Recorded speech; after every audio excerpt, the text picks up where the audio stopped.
दोस्तों, कैसे हैं आप। एक दिन हम एक बिजनेसमैन के साथ बैठे हुए थे, चाय पे चर्चा चल रही थी हमारी।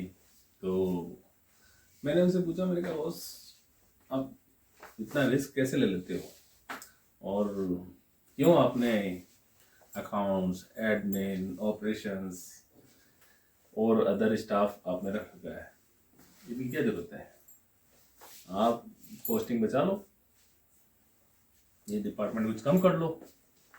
भाई हिसाब किताब तो आप ही देख सकते हो, परचेज भी आप कर सकते हो, और रहा बाकी एडमिन का काम, आप ऑफिस में बैठे रहते हो, तो क्या जरूरत है। चलो, लाख 2 लाख 5 लाख रुपए, क्या फर्क पड़ेगा अगर आप नहीं रखोगे तो दोस्तों, उन्होंने एक ही चीज बताई मेरे को। क्या दीपक जी, अगर मैं ही चौकीदार बन जाऊंगा ना तो मेरा बिजनेस चलेगा नहीं। मैंने कहा कैसे, बताओ।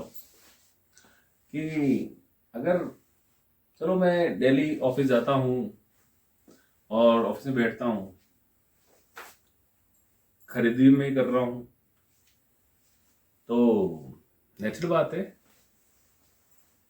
कोई आदमी पहले परचेज डिपार्टमेंट में जाता, फिर बाद में वहाँ पे नेगोशिएट होती, वहाँ नेगोशिएशन होने के बाद में फिर मेरे पास आता, परचेज वाला लेके आता मेरे पास, कुछ वो तोड़ता, कुछ फिर मैं तोड़ूंगा, ऐसे करके एक चेन बनती। अगर तो मेरे को फायदा होता।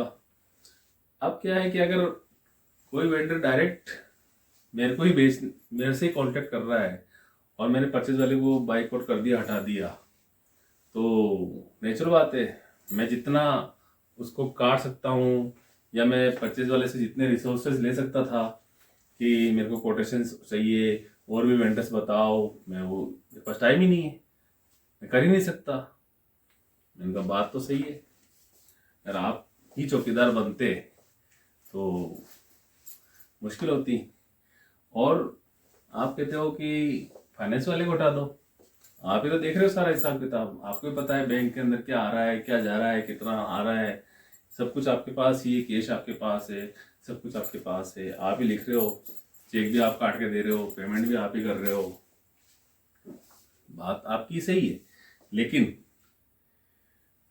अगर इसी चीज को दूसरे पहलू पे देखो तो मेरे कुछ हो गया रिलेटिव में, मैं 5 दिन बाहर चला गया, तो 5 दिन चेक नहीं बनेंगे, 5 दिन पेमेंट नहीं होगा, 5 दिन कुछ नहीं होगा, तो बिजनेस बंद हो जाएगा। अगर मैं ही चौकीदार बन गया तो बात सही है। और पीछे इतना ऑफिस के अंदर घपला होगा, कौन कितना खा रहा है, कौन कितना आ रहा है, मेरे पास तो 5 दिन में तो हिसाब किताब नहीं रहेगा, मेरा बिजनेस तो हो जाएगा चौपट। तो मेरे को एक रिप्रेजेंटेटिव चाहिए, और एनी कॉस्ट पे चाहिए। मेरे को ऐसा आदमी चाहिए जो मेरे को रिप्रेजेंट करे, मेरे को अच्छी सलाह दे। मैंने कहा बात सही है।